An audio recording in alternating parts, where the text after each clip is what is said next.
My job is to be very independent. I don't know what the buyer wants or what the seller wants. I give my own independent opinion, and if it satisfies both parties, then they take it from there.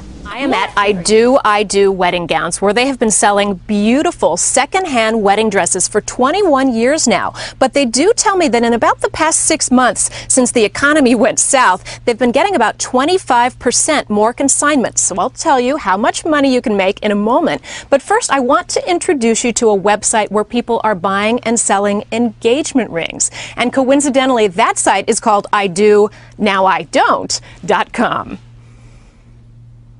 Here's how Josh Opperman found out he wasn't getting married. It's a terrible story. I came home and basically the only thing left in my apartment was the engagement ring left on the table.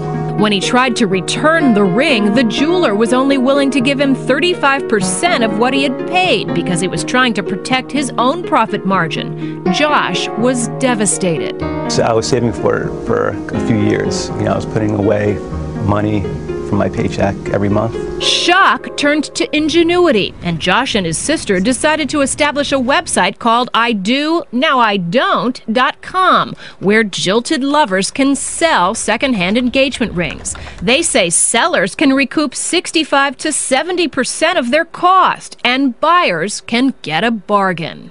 On our site, we're basically skipping the middleman. So we just got this in today. What makes I Do, Now I Don't different is that once a buyer and seller make a deal, both the money and the ring are sent to the site for safekeeping. The money is held in escrow while a certified gemologist appraises the ring.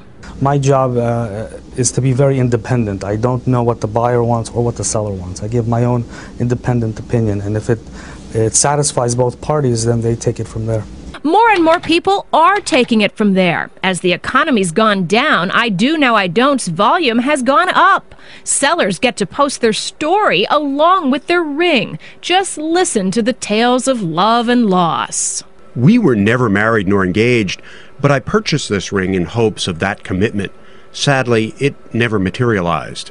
I got this ring from my fiancé at the time. He paid half cash and half with my credit card. I'm no longer wearing the ring, but I'm still stuck paying for it. As for Josh, his own ring was one of the first sold on the site. And a year and a half later, he met his true match and got married. Back here at I Do Wedding Gowns, I asked them, why would a woman sell her wedding dress? And they say it's basically to recoup your costs. Wedding gowns are expensive, and you can get as much as a third of that money back by consigning it. Of course, it's also a great deal for buyers, as much as 30 to 90% off. Some examples: here's a Vera Wang gown, very sought after, usually $6,000 retail, but selling here for $22.45.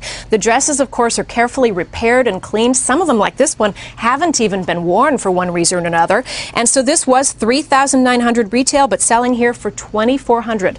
Never been worn. Here's another example. We're going down in price now. This dress would be $1,185 brand new, but here it's being sold for $600. And even more of a bargain, this dress here, $450 usually, but $300 on a consignment basis. And finally, this one, $450 usually, now $250. Now, if there isn't a great consignment dress shop in your town, there are now, as you can imagine, a bunch of websites where you can buy and sell gowns, and we've put those links on our website. Robin? Elizabeth, thank you so much. And the audience really liked the latter dresses, because the ones that are earlier that were still up to 2,000 and something, like, I'm sure it's a bargain, but it's still a little pricey for a lot of folks. Hey, Elizabeth, thanks so much. And you can find out more on how to save big bucks on your big day at abcnews.com.